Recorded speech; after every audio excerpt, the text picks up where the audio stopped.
আমাদেরকে আজকে যে এই পুজো করছি, অর্চনা করছি, ধ্যান করার হয়তো প্রক্রিয়া থাকবে এবং আমাদের আলোচনা সভা চলছে, নানাভাবে গান গাইছি আমরা।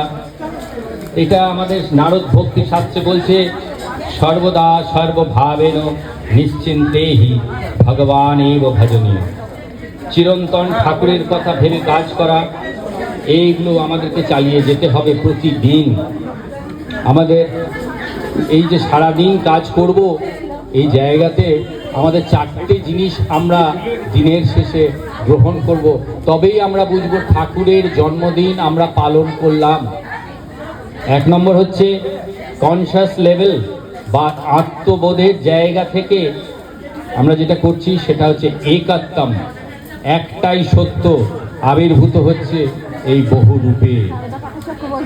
মনের লেভেল থেকে সমত্তম, সবাইকে আমরা এক রূপে দেখব, একভাবে দেখব, পার্থক্য আনলে চলবে না। আর কাজের লেভেল থেকে অসঙ্গতম, এটা কি যে এই যে আমরা সারাদিন কাজ করি, আপনারা যে করছেন ঠাকুরের জন্য যে কাজ করছেন, আমি গিয়ে এখন আবার কাজ করব, এই কাজগুলো থেকে কিন্তু আমাদেরকে ডিট্যাচড থাকতে হবে, এই ফলের আশা না করে কাজ করতে হবে।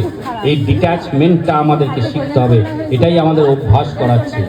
এবং সর্বোপরি আমাদেরকে এটা মাথায় রাখতে হবে যে এইগুলোর সমস্ত একমাত্র উপায় এইগুলো থেকে মুক্তির ইন্দ্রিয় নিগ্রহ। আমাদের ইন্দ্রিয়কে আমরা যদি প্রতি পদক্ষেপে নিগ্রহ করি, তাহলে কিন্তু আমরা এই জায়গায় পৌঁছতে পারবো।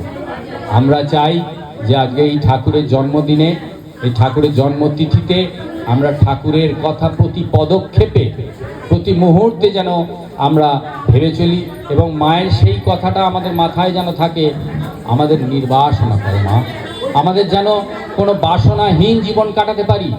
আমরা বাসনা করে যখনই এগোবো তখনই আমরা ফলের আশা করব।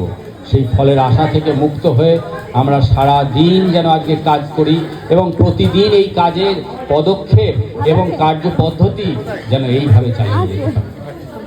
ওম শান্তি শান্তি শান্তি।